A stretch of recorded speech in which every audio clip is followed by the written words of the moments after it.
Hello everyone, I'm FMZ and welcome to episode 14 of Earning My Spurs.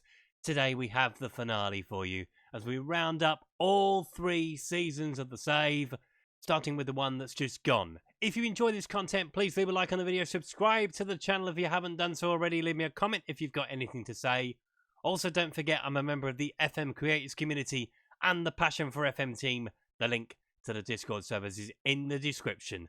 Let's get to the roundup, shall we? So, in case you missed the last episode, the link is up the top. I will not spoil the result for you, but we will move straight on to the awards. And we start with this one, the record losses. So we only lost 2 games entirely in the Premier League season, which is a fantastic achievement from the squad. Moving on to the awards, the Fans Player of the Year. It was very close, but Harry Kane pipped Bruno Fernandes at the post, 38 to 36%. As I mentioned in the last episode, Bruno Fernandes was my Player of the Year because every time we needed him, he stepped up to the plate. But Harry Kane wins the award. Tanguy Ndombele in 3rd place. Ben Chilwell's goal against Brighton is our goal of the season. Let's take a look at it. So if you remember, in this particular match, Ben Chilwell did a mazy run. He kept on going and then he fired it into the top corner. It was a marvellous goal to open the scoring against Brighton as we won the game by 3-0. Signing of the season goes to Federico Chiesa. Obviously, he came in at the end of last season and we signed him permanently in the summer. At £44 million, he was worth every penny as he proved to be a very good addition to the squad down that right-hand side. And the Young Player of the Year was given to Max Wöber. Moving on to the statistics, so the top scorer, Harry Kane, 40 goals, had a slow start to the season but got up and running by the end of it, believe me. Highest average rating went to Bruno Fernandes at 7.5. Leroy Sané with the most assists at 15. Harry Winks with the best pass completion rate at 94%. Harry Kane won the most player of the matches with 13. Tanguy Ndombele and Faro shared the most yellow cards at 14 apiece. Then Ndombele, Chiesa and Semedo all picked up 1 red card apiece. So I said I wouldn't spoil it, but here it goes anyway. So few tip Tottenham to achieve more than continental qualification at best heading into the season, but they confounded every expectation by finishing top of the pile. Yes, we did. So we lost in the semi-finals to Barcelona. There is the Premier League title secured. Lost in the semi-finals to Chelsea.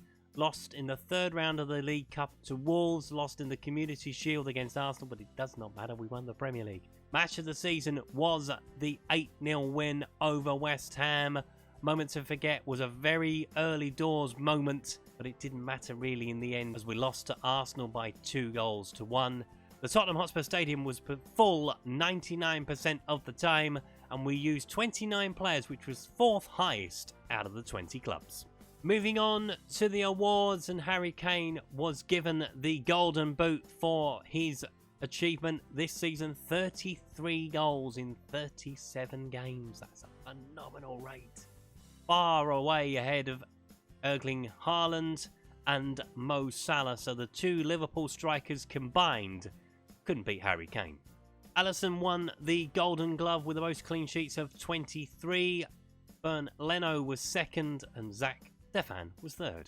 And we had 5 players in the Team of the Year. So Semedo, Faro, Fernandes, Ndombele and Harry Kane were all voted into the Team of the Year. Bernardo made it into the team from Brighton. Everybody else was from Liverpool.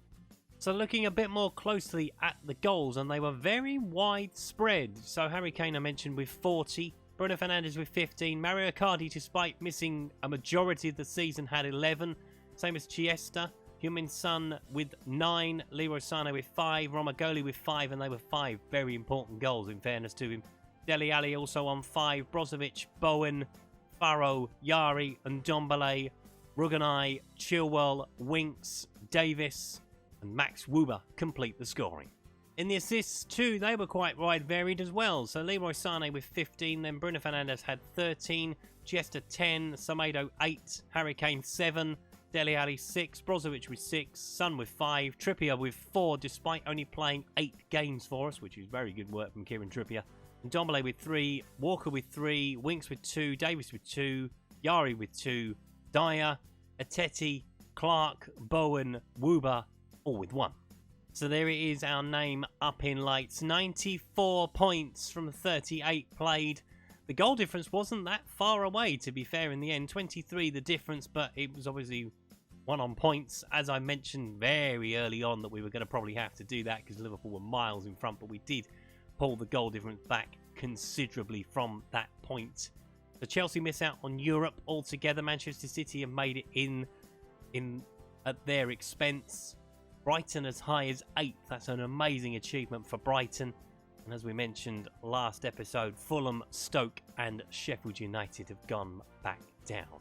So now I'm going to wrap up all 3 seasons, and we start with season 1. So we spent 170 million rebuilding the squad, essentially. We had let a lot of players go who were out of contract at the end of that season. So the gap between the 2 incomings and outgoings in the first year weren't so bad. Obviously, we did pick up the FA Cup at the end of season 1 by beating Liverpool in that amazing final when Andrea Bellotti changed the game coming on. We made it into the quarterfinals of the Champions League in year 1 as well, losing to Lyon.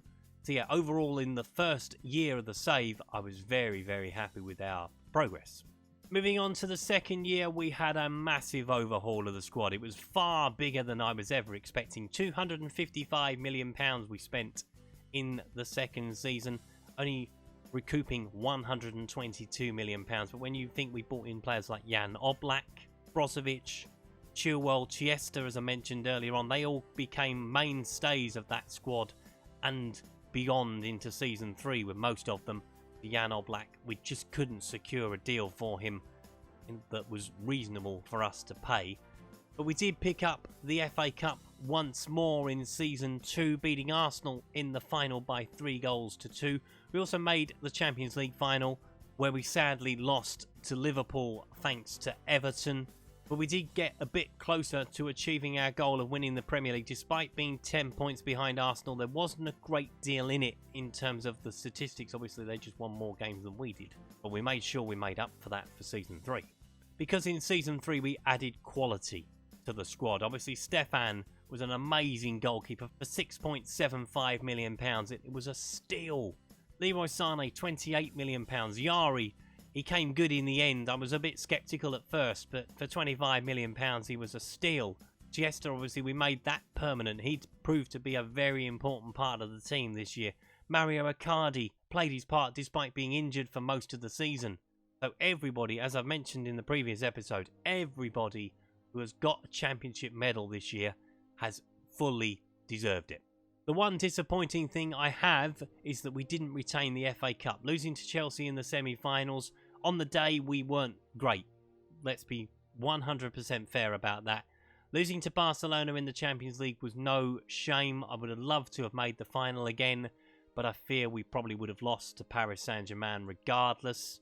Obviously, that is our greatest achievement. Winning the Premier League title with the squad that we had.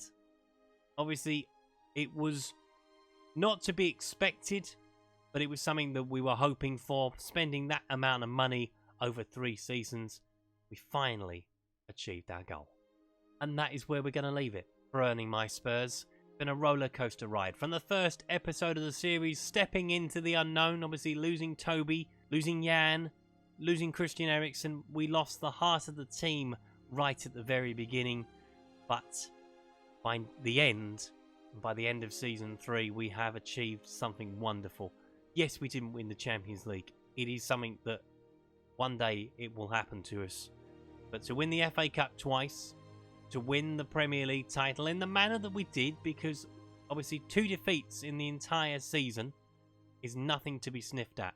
And to push a team like Liverpool to the limits with the firepower that they had. Obviously, when I showed you the top goal scorer, Harry Kane, scoring 33 goals on his own, beating Haaland and Mo Salah to the title of the top goal scorer.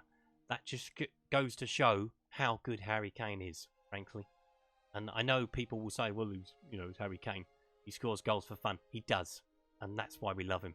So yeah, we are going to end it there. Obviously, Resurgence is now going to continue in the Monday and Friday slot, where Earning My Spurs will come out of. I hope you've enjoyed it. I have. You know, it was a bit of a different challenge coming in after Mauricio Pochettino had left and clearing up the mess to begin with, and then moving on to bigger and better things. If you enjoyed this content, please leave a like on the video. Subscribe to the channel if you haven't done so already. Leave me a comment if you've got anything to say. Also, don't forget, I'm a member of the FM Creators community and the Passion for FM team. These guys work hard to make content for you, so please drop into the Discord, give them some love, and I will see you in the next one. Thank you very much for watching. Goodbye.